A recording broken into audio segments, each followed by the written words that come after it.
Hello everyone, এটা ছিল একটা 2 পাউন্ডের স্ট্রবেরি ফ্লেভারের কেক। অর্ডার করেছিল আমার বান্ধবী, কোনো বার্থডে পার্টি বা অ্যানিভার্সারির জন্য নয়, শুধুমাত্র খাওয়ার জন্য।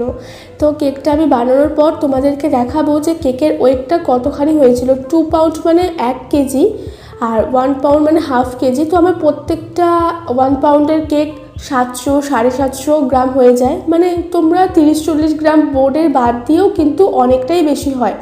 তো এই কেকটাও কিন্তু প্রায় বলতে কি 1200 গ্রাম হয়েছিল। ওখান থেকে তোমরা 50-60 গ্রাম বাদ দিলে তাও 1150 গ্রাম হয়।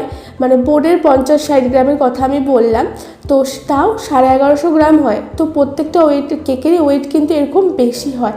তাও কিছু কিছু মানুষ আছে বলবে যে কেকটা কেন এত ছোট হয়েছে, কেকটা কেন এত ছোট হয়েছে। যাই হোক, যে যা বলছে বলতে দাও। তো এই হলো কেকের ফাইনাল লুক। কেমন লাগলো অবশ্যই জানিও, ভালো লাগলে একটা লাইক করে দিও। আজকের মতো টাটা।